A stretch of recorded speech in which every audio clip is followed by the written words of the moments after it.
Ted DeGrazia, of course, is a well-known artist, and he got in a tiff over taxes. I don't know that he owed them or just what, but he was just dead set against all the taxes the federal government was trying to levy, and so in protest, he went up to Angel Springs, which is up at the end of Hewlett Canyon. And this is where the cliff dwellings are that we've mentioned. And he burned a bunch of his paintings. Now, I've seen pictures of this. I've been there after the fact and found pieces of the burning stuff and what have you. A few years later, he went in, he was being packed in by Crater. Donnelly and Crater were well-known packers into the Superstitions. And my friend and Crater took them in, but they didn't stay. They were going to come back and take them out. And there were about 5 people involved in this party that stayed in there. And one of them was a well-known packer that worked for several different people who had permits to go into Superstitions. Bud Lane, he's passed away. And when I heard about the burying of the paintings, I knew that Bud was there. So we were on a trip one time where we were in the mountains for 6 days. And we had a bunch of Eastern foot people, and my friend wanted me to go along with him. And we went horseback. They gave me a free horse. And our job was to keep them on the right path from place to place where the camps were already set up and food would be. And if anybody got hurt, get them out. That was our job. And the next to the last day, we were at Angel Springs, and Bud was there, and everybody was gone out of the camp, and I went over to talk to Bud. And I asked him about what happened with what went on that day that the paintings were supposedly buried. Now, I believe what Bud tells me because Bud could tell a story like anybody else. I mean, he could have you eating out of the palm of his hand and it'd be a complete lie. But if you ask him straight up, he gave you a straight answer. And the reason I know that is when I started my Civil War thing, I wanted to start by building a 3-inch ordnance rifle, full-size gun, a cannon.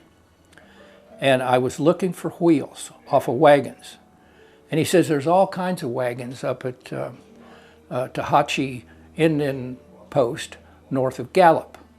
And I went up there and bought 20 wagons for $200 a piece on his word. And they were there and I made the deal, you know. And I built cannon, I built chuck wagons and stuff like that.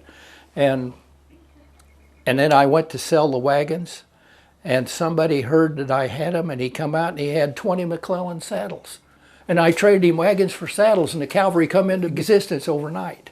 And that was all based upon this man's word. You ask him a straight up question, you got the truth.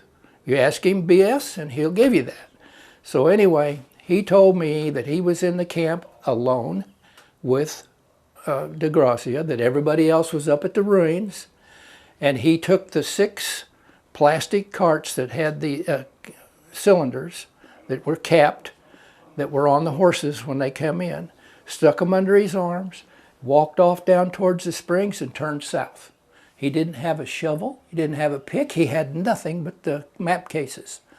And he was gone about 15 minutes and he was back. And this told me he didn't dig and bury anything. He knew exactly where he was going to put them. He'd been there before and all that sort of stuff. So based upon that information, I organized a group to go out.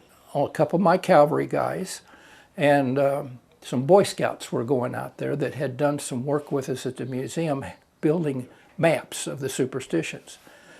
The kids were totally uncooperative. They were everywhere. And they were in the ruins mostly. They didn't care about anything because I was there to use them to hunt for these things.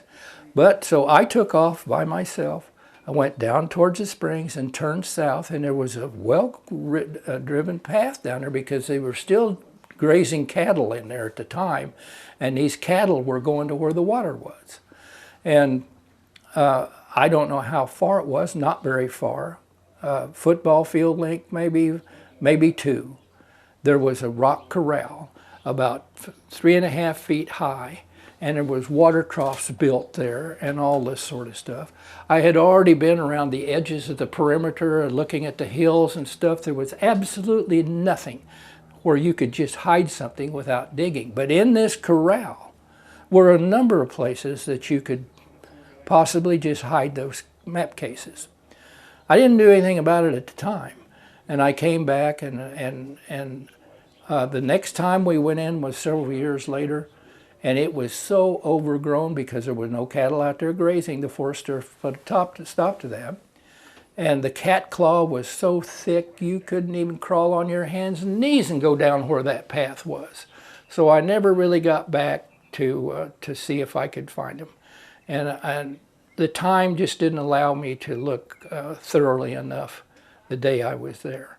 But I'm firmly convinced. I know that the maps were taken in there. What they were in plastic cases, they were sealed, and they were hidden, not buried. Unfortunately, I've learned that the corral has been torn down to make a small dam to retain water. But the troughs are still there. You can still tell when you're there. Everybody thinks they're buried. I think they're hidden. How can you do that without a shovel or a pick? He knew what he was doing and what he was going to do it. That's my story, and I'm sticking to it. Thank you for watching this episode of Mysteries of the Superstition Mountains.